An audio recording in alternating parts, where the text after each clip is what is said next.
Professeur Dion. Alors moi, quand j'ai entendu le président Afi, la première inspiration qui m'est venue, je vais faire peut-être de la théorie, que le président m'en excuse, mais c'est que Ouattara est très fort. Il est vraiment fort. Le tableau que je vois, c'est le tableau du meeting du stade Félix Houphouët-Boigny. L'opposition rassemblée. Ce que moi j'entends, c'est à Montano, je suis prêt à mourir pour le pays. Après, on fait acte de contrition. Je vois Mabry-Touakeus qui se détache. Et après, bon, c'est la parabole de l'enfant prodigue, c'est je reviens vers mon père pour lui dire que j'ai péché contre lui. Après, c'est le président Afi que je vois. Ça ressemble à de la capitulation. Pourquoi je le dis? Il n'y a rien de nouveau sous le soleil.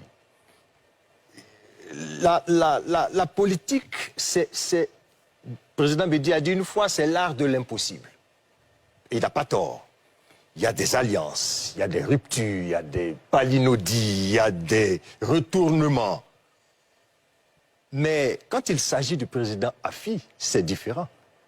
Mabry-Touakeus et Montano font partie de la biocénose du RHDP. C'est leur biotope, j'ai envie de dire naturel. Mais le président Afi, le problème que ça nous pose, nous les théoriciens, c'est que oui, la politique, c'est le lieu où se gèrent les conflits d'intérêts.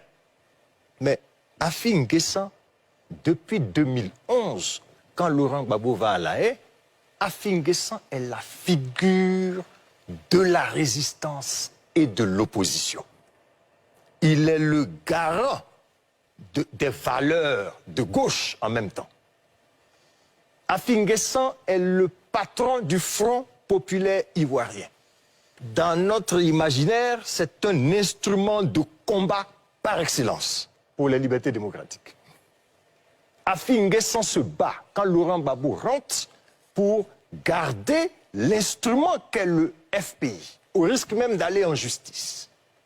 Quand Afi N'Guessan garde ce parti, cet instrument de combat, mais il est normal qu'on ne comprenne pas que Afi N'Guessan aille livrer cet instrument de combat dans une sorte d'alliance qui, pour moi, ressemble à le mot un peu fort, mais de la silenciation.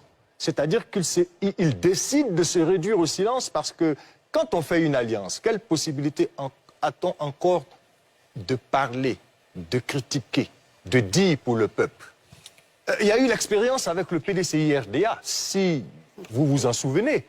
Quand le PDCI et le RDR sont au gouvernement, il y a une déclaration de Didier Madi, secrétaire général du PDCI-RDA, qui critique l'action gouvernementale et la répartition des postes, mais ça a donné lieu à une séance d'explication terrible à la maison du PDCI-RDA entre le Premier ministre Aoussou Kouadio et la direction du PDCI-RDA pour dire que nous co-gérons le pouvoir, nous n'avons plus à parler du pouvoir comme si nous étions hors du pouvoir. Quand Afi N'Guessan, patron de l'opposition, garant de la gauche, rentre en alliance avec le RHDP, idéologiquement son exact opposé, est-ce qu'Afi N'Guessan ne laisse pas la liberté démocratique, la parole démocratique se diluer? Est-ce qu'il n'abandonne pas